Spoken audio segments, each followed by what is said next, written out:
gbogbo ọ̀nà tí mo ń rìn. Olúwa tí ń ṣáájú mi lọ tó ń ṣáájú mi bọ̀. Ọ̀nà yòówù tẹ́sù lè bá ló ń bá mi di pátápátá. Ìmásíkú gan. Àbíjọ́yìn bàbá. Àbíjọ́yìn bàbá ògo.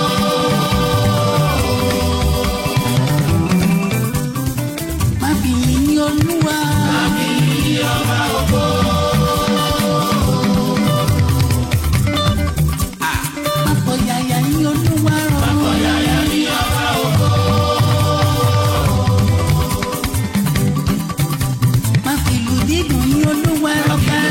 Ní ọba ògo.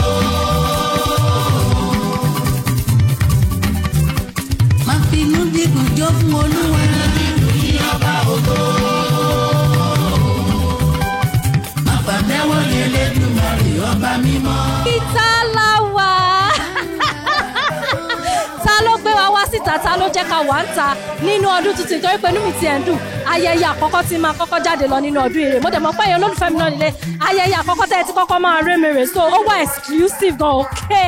Ìta la wà, a wà níta ní títorí Àṣàbí at 50 wọ́n pé 50.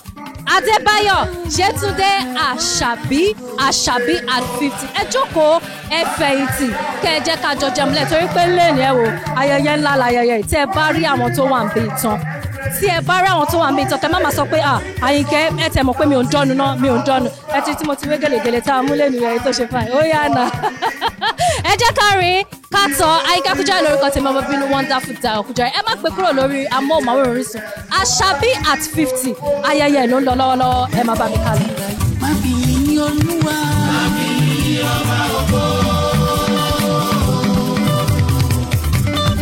Má fọ̀yàyà ní Olúwa rọ̀. Má fọ̀yàyà ní ọba ògo.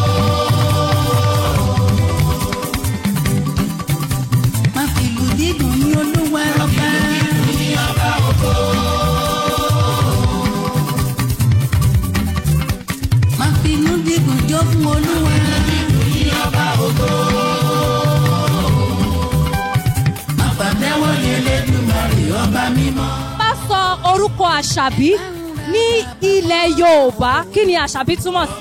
Àṣàbí bí mo ṣe lè translate ẹ̀, ó mì ní pé ọmọ tó jọjú, ọmọ tó pé, ọmọ tó kún, Àṣàbí tó ń ṣa dollars. Ẹni tó bá ń jẹ́ Àṣàbí, èèyàn ńlá ló ń jẹ́ bẹ́ẹ̀, kò ń ṣe just anybody. Yes. Kò ń ṣe ẹni tó jẹ́ pé kò ń ṣe àṣàmì, kò dẹ̀ ń ṣe ẹni tó jẹ́ pé gbogbo lè rò bó ṣe máa ń sọ pé ẹni tó jẹ́ ìkan gbòógì. Ó túmọ̀ sí ọmọ tí kò common, ọmọ tó special tí ó jẹ́ pé Ọlọ́run ló dìídì fi kẹ́ àwọn òbí ẹ̀. Àṣàbí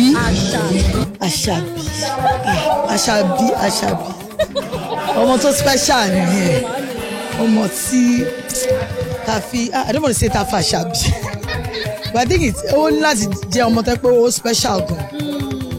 Àmì ò mọ̀ ṣe lè sọ fún mi.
ní 50 ní òǹkà Yorùbá.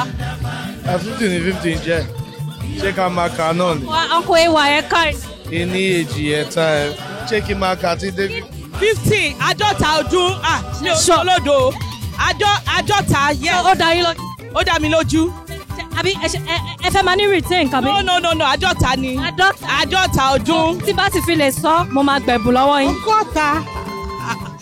ọgọ́rin àádọ́rùn. Ìyáàfin rọ ẹ̀gbá. Àádọ́ta. Kí ló ń ṣe yín náà? Wọ́n bá dá ó ṣe é láfi òkú sẹ́, ó pín ẹ̀rí ìpín tí kò sọ sẹ́. Ó bá kó ṣàkọ́nà, ó lálẹ́ o. Ìwọ àmì àṣẹ̀dá látọ̀rọ̀. Ọ̀rẹ́ náà, àdágbẹ́ ìpínlẹ̀ ó wá fìyẹ́ lọ. Ohun gbogbo tó sì gbọ́dọ̀. Ó dá ẹ̀ ó sún ẹ̀ ní ẹ̀hẹ́.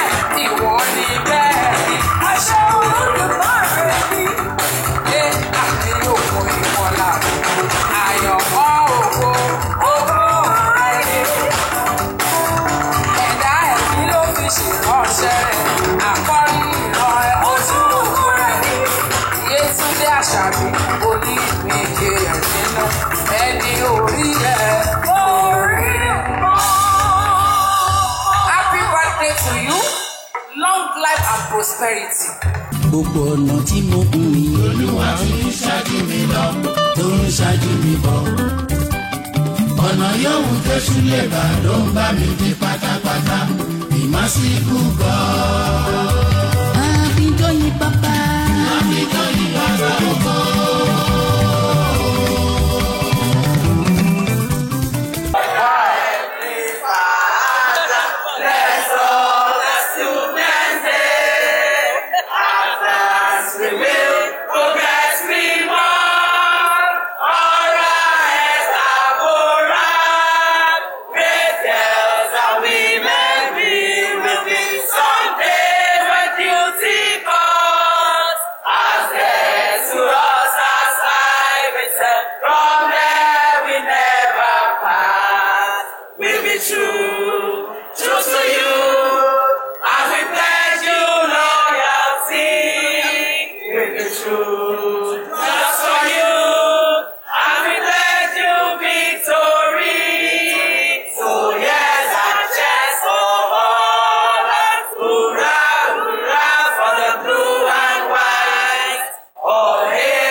Kan tẹ wá ń fẹ́ fún Àṣàbí wish. Lágbára Ọlọ́run a máa ṣe 60, a máa ṣe 70, a máa ṣe 80, 90, 100 nínú àlàáfíà nínú ìlera ara. Orí bẹ́ẹ̀ ó ṣe bẹ́ẹ̀, àṣẹ́gun bẹ́ẹ̀, ọ̀rọ̀ jáde àṣẹ òdúró wò. Àṣàbí jẹ́ ọmọ obìnrin akíkanjú, èèyàn gidi ni. Ẹni tó máa ń show kindness, ó rẹwà nínú, ó rẹwà lóde. Mo wish ẹ ní another 50 years and more. In good health, àlàáfíà tó péye. Cheers to 50 more years. Àṣàbí tó ń ṣàdọ́là. Ìgbà ọdún kan ni wọ́n ṣe máa ń sọ. Then bí ó ṣe gun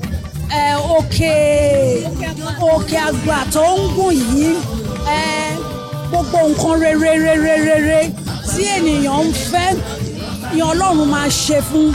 Ló máa ṣe fún ìdílé, ọkọ àti àwọn ọmọ. Mi fún Àṣàbí ni pé òkè àgbà tó gùn yìí kò ní jábọ́. Òkè lọ́lá ẹ̀ máa lọ. Olúwa tó gbéga á túbọ̀ dúró tí a bá jèrè iṣẹ́ ọwọ́ ẹ̀. Gbogbo nǹkan tó ti dáwọ́lé á máa yọrí sí rere. Jubilee ni òyìnbó máa ń pè 50.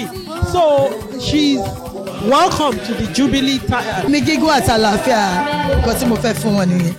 Ẹ̀mí gígùn àlàáfíà ní kún owó. Ètò jù ní àlàáfíà yẹn ó ṣe kókó. Okay, mo kàn wish pé kọ́lọ̀ ń dá wọn sí nínú àlàáfíà àti ẹ̀mí wọn.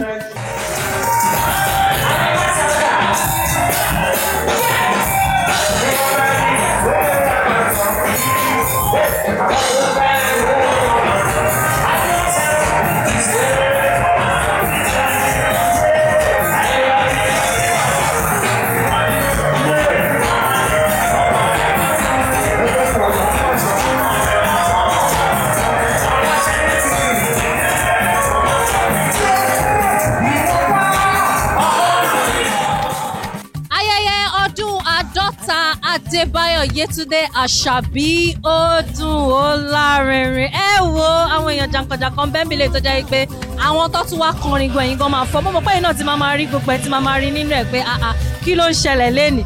Àwọn èèyàn túyáyá wọ́n wá yẹn wọn sí. Nǹkan tí mo máa sọ tí mo dẹ̀ máa ń sọ náà ni wípé tó bá ti ń ṣe dáadáa kò sí káwọn èèyàn má sún ẹ, kò sí káwọn èèyàn má fẹ́ rìn mọ́ ẹ.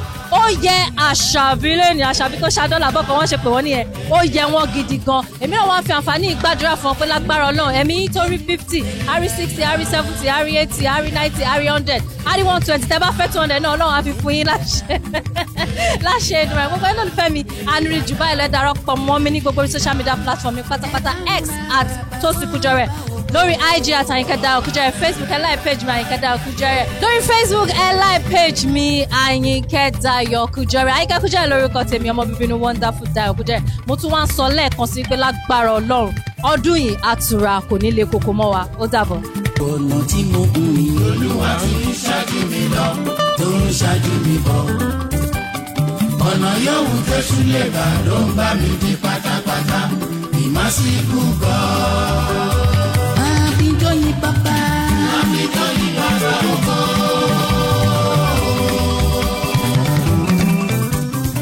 Má fi yìn Olúwa. Má fi yìn ọba ògo.